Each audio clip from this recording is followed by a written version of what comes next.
হয়, বৰচলা বিধানসভা সমষ্টিৰ অন্তৰ্গত কেৰুখন্দা পথাৰৰ এটা জৰাজীৰ্ণ পথে যাতায়াতৰ নামত দুখ ভোগাই আছে ইয়াৰ স্থানীয় লোকসকলক। ইয়াত বিগত বছৰ বছৰ ধৰি আচলতে এই পথটো এনেধৰণে এটা জৰাজীৰ্ণ ৰূপত পৰি থকাৰ পিছত ইয়াৰ লোকসকলে আচলতে যাতায়াতৰ নামত দুৰ্ভোগ ভুগি আহিবলগীয়া হৈছে।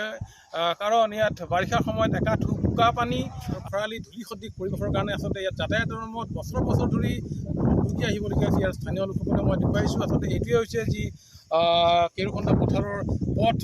এই পথটোৱে আচলতে যি কেৰুখন্দাৰ পৰা ৩ নং ৰঙাগাঁৱলৈ যোৱা এটা অতি ব্যস্ততাপূৰ্ণ পথ। কাৰণ এই পথ আজি কোবৰ্তিকন্তু এই পথটো কোনো ধৰণে মেৰামতি নকৰাৰ ফলত ইয়াৰ স্থানীয় লোকসকলে আচলতে যাতায়াতৰ কৰাৰ নামত দুৰ্ভোগ ভুগি আহিবলগীয়া হৈছে।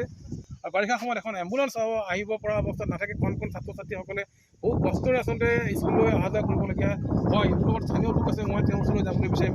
কি ক'ব আচলতে কিমান দিনৰ পৰা পথটো এনেধৰণে হৈ আছে পৰি আছে? আমাৰ বাৰিষা ছিজনত বহুত অসুবিধা হয়। ল'ৰা ছোৱালী স্কুলত যাব নোৱাৰে, বোকা একাঠু। তাৰপিছত এম্বুলেঞ্চ এটা আহিব নোৱাৰে ভালকৈ।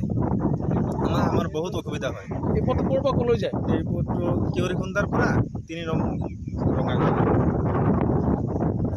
কিমান দিন ধৰি এনেকৈ পৰি আছে? আজি বহুত বছৰ ধৰি। আমি একদম সৰুৰ পৰা এতিয়া ডাঙৰ হৈ গৈছোঁ। এনেকৈ পৰি আছে? কোনো ধৰণৰ মেৰামতি ব্যৱস্থা হোৱা নাই আজিলৈকে? কোনো ধৰণৰ হোৱা নাই। বহু চৰকাৰে আহিল গ'ল, কিন্তু মেৰামতি নহ'ল। হয়, আচলতে অতি দুখ আৰু পৰিতাপৰ কথা। বহু চৰকাৰ আহিল গ'ল, কিন্তু এই পথটো আচলতে এনেধৰণে পৰি থাকিলে যি বছৰ বছৰ ধৰি। ৩ নম্বৰ ৰঙামৰা আমাৰ এই ৰাস্তাটো সোনকালে মেৰামতি কৰি দিলে অলপ মানে অহা যোৱাৰ কাৰণে আমাৰ বহুত সুবিধা হ'ব।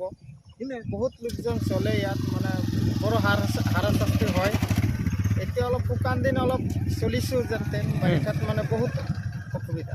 বাৰিষাটো আহি আছে, বাৰিষা আহিলেই এই ৰাস্তাৰ কাৰণে আমি গণেশ নেমু ছাৰক আমি ২-৩বাৰকৈ আহ্বান জনাইছিলোঁ। তেওঁ কাৰ্যকাল ৪-৫ বছৰ গৈছে, কিন্তু একো কাম চাম কৰা নাই। এই ৰাস্তাটোত আমাৰ যাতায়াত কৰাৰ কাৰণে বহুত অসুবিধা হয়। এম্বুলেঞ্চ ৰাতি অহা যোৱাৰ কাৰণে বহুত অসুবিধা হয়।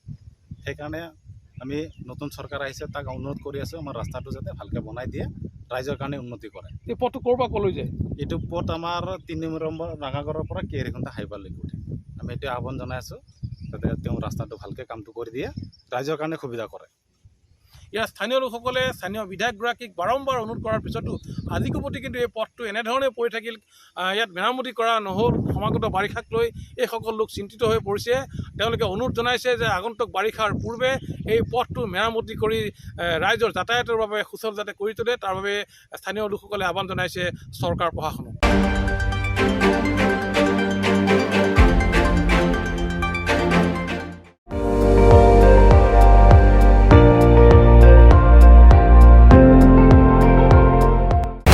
আপুনি চাই আছে ND24, সৰ্বশ্ৰেষ্ঠ নহয় সৰ্বোত্তমৰ দৌৰ।